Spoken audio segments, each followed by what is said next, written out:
Recentemente aqui no Linux Labs, o Rafa mostrou uma aplicação que permite automatizar diversas coisas no seu dispositivo Android.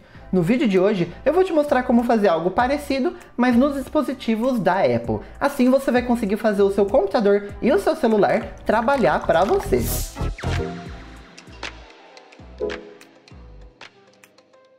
Para isso, a gente vai utilizar uma aplicação nativa da Apple chamada Atalhos. Ela está disponível no macOS, no iOS, no iPadOS e apesar dela ter funcionalidades bem similares, ela tem algumas diferenças, principalmente entre a versão de Mac e a de iPhone. Primeiramente, eu vou te mostrar a versão de Mac. Quando você abre a aplicação, você cai nessa galeria aqui, onde você consegue ver diversos atalhos já pré-prontos, assim você consegue ter uma noção do que é essa aplicação, o que você pode fazer, e você tem algumas coisas aqui já pré-prontas para você, e você não precisa ter o trabalho de fazer tudo do zero. Aqui a gente consegue ver que tem alguns banners já, ele separa aqui alguns atalhos para acessibilidade, alguns atalhos para macOS, e aqui é uma área de primeiros atalhos. E depois ele tem algumas outras categorias. Tem aqui atalhos para te ajudar a focar melhor, tem alguns atalhos aqui para você fazer algumas ações mais rápidas, para você se organizar, para você conseguir colaborar melhor, para você que faz muita fotografia, para você que escreve bastante. Então tem vários atalhos aqui para todo tipo de público.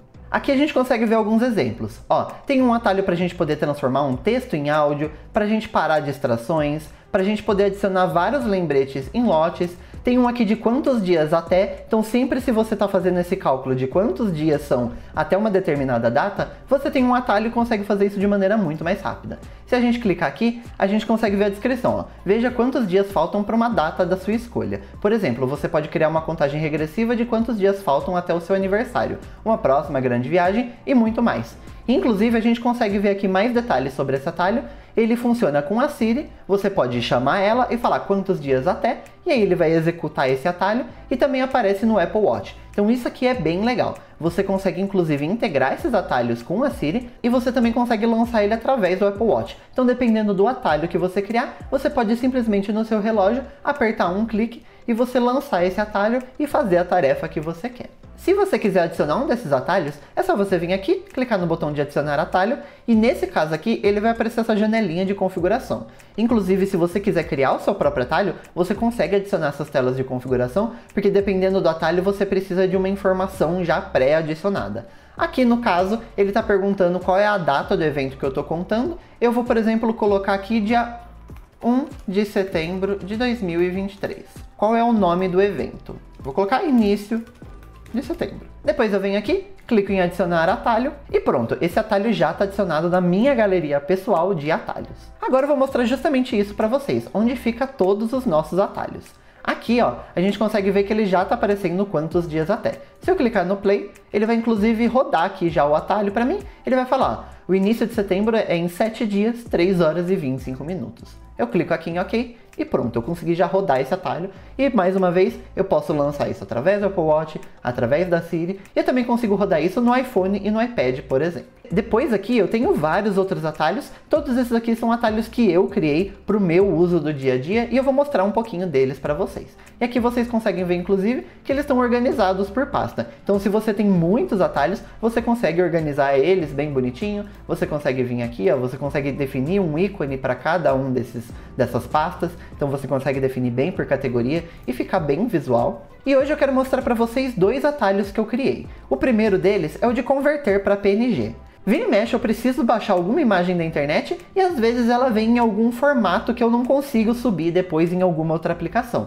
como o WebP, por exemplo. Então eu tenho aqui dois atalhos para converter para PNG e para converter para JPEG. Os dois atalhos são exatamente a mesma coisa, eles só mudam o formato que eu estou convertendo. Vamos entrar aqui nesse atalho para dar uma olhada em como ele funciona. Dando 2 cliques aqui, ele vai abrir essa janela mostrando exatamente quais são os passos desse atalho. A primeira coisa que ele vai fazer aqui é receber imagens como entrada de ações rápidas. Então aqui, no caso, como eu quero converter uma imagem para PNG, eu só vou receber imagens. Mas eu poderia receber mídias, arquivos, pastas, PDF, texto com formatação, URL, página do Safari, dá para receber bastante coisa. Então para outros atalhos você consegue utilizar esse tipo de conteúdo diferente.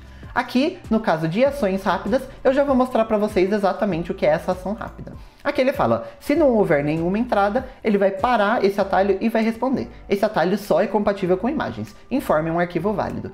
Depois, ele vai pegar essa ação aqui de converter essa entrada do atalho para PNG, ele vai obter o diretório dessa entrada do atalho, então eu preciso pegar em que pasta está esse arquivo para eu poder devolver na exata mesma pasta, e ele fala aqui, ó, mover imagem convertida para o diretório principal. Então, independente de onde essa imagem estiver no meu computador, ele vai colocar essa imagem convertida na exata mesma pasta, e aqui nesse caso eu não quero apagar o WebP, eu só quero colocar a imagem PNG junto ali daquele mesmo arquivo. Se eu precisar daquele WebP para algum outro motivo, ele ainda está lá. Eu também poderia colocar uma ação aqui para apagar essa imagem WebP, mas aqui nesse caso eu não quis. Por último, eu tenho aqui um comentário que é uma explicação rápida do que esse atalho faz. E agora eu vou mostrar esse atalho na prática para vocês. Aqui eu vou abrir uma janela do Finder. Aqui eu tenho uma imagem WebP qualquer, então eu posso simplesmente clicar com o botão direito e é aqui que tem aquela área de ações rápidas. Então aqui eu tenho vários atalhos e eu consigo simplesmente clicar em converter para PNG. Ele vai perguntar aqui se eu permito que o converter para PNG acesse a pasta Shortcuts. Então, cada vez que ele estiver numa pasta nova, ele vai pedir a permissão. Ele não vai conseguir rodar diretamente sem você permitir o acesso a essa pasta.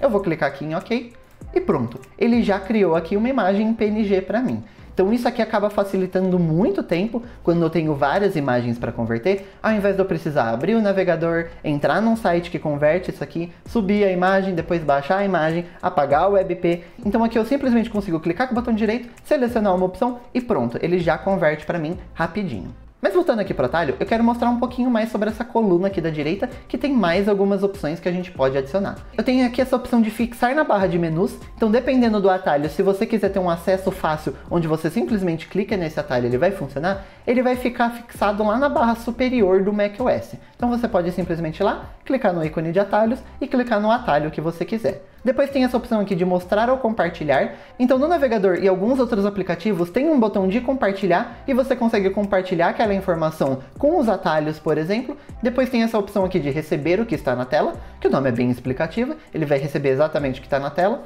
Depois tem aqui como usar como ação rápida, que é exatamente o que eu mostrei agora que dá para fazer. Aqui ele vai mostrar no Finder e no menu serviços também. E tem uma opção aqui de fornecer saída. Se a gente clicar aqui na interrogação, ele fala exatamente o que é esse fornecer saída.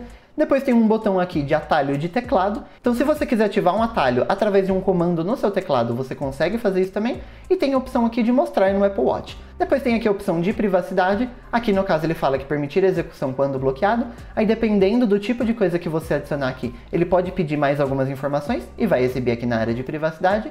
Depois tem uma área aqui de configuração, que é exatamente aquela janelinha que apareceu naquele primeiro atalho que a gente adicionou, onde você pode adicionar umas perguntas de importação. E depois aqui a gente tem essa outra área, que é a biblioteca de ações. É exatamente aqui onde você vai conseguir ver todas as ações do aplicativo Atalhos. Então você consegue ver que tem muitas informações aqui, todas as aplicações nativas da Apple têm uma ação aqui, mas desenvolvedores de terceiro também podem colocar ações aqui. Então você consegue vir aqui, por exemplo, filtrar por apps, você consegue ver aqui que tem ações do WhatsApp, eu tenho ações do Reader, do Pixelmator, do Parcel. Então, dependendo das aplicações que você tem instalado no seu computador, você consegue fazer atalhos ainda mais poderosos. Agora, eu quero mostrar um outro atalho que eu tenho, que apesar dele ter uma ideia bem similar, ele é bem mais complexo. Aquele primeiro atalho, ele convertia para PNG. Então, ele pegava uma imagem qualquer, transformava para PNG. Esse aqui, ele vai pegar um vídeo e converter para MP4. Então, se a gente der 2 cliques aqui, a gente consegue ver que ele é um pouco mais complexo.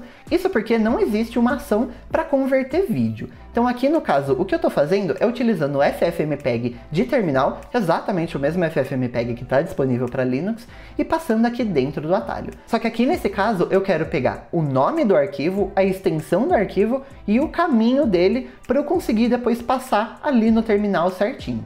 E eu vou pegar todas as informações e eu vou executar o comando de terminal aqui. Eu passo aqui o caminho completo da FFmpeg, senão ele não vai funcionar.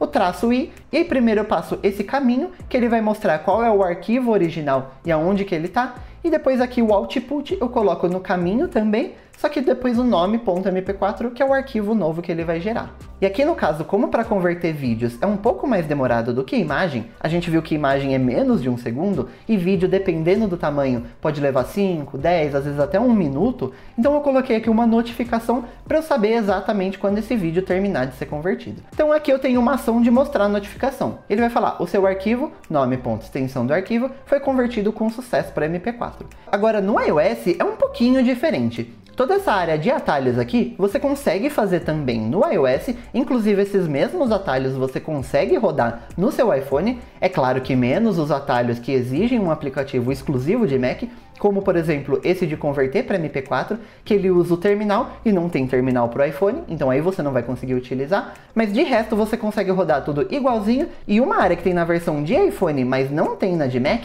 que inclusive eu gostaria que tivesse, é a área de automação. Nessa área, você consegue fazer com que alguns atalhos eles rodem automaticamente com base em alguns critérios. Você consegue rodar uma automação quando abrir um aplicativo, com base em um horário do dia, quando você estiver em uma determinada localização com base em GPS e por aí vai. Inclusive, se você tiver dispositivos de casa inteligente que são compatíveis com o Casa da Apple, você consegue inclusive fazer automações com base nesses dispositivos também, da mesma maneira que você pode fazer numa Alexa, por exemplo. Eu confesso que essa área de automação no iOS eu não utilizo tanto quanto eu poderia utilizar, mas eu tenho algumas automações ativadas que eu acho bem legal e eu quero mostrar para vocês. Eu detesto manter a rotação automática do aparelho ativada, principalmente porque às vezes eu quero só virar o aparelho para ver alguma outra coisa, ou se eu estou deitado na cama, ele vai começar a virar o aplicativo automaticamente. Mas tem uma aplicação específica onde essa rotação automática ativada faz sentido,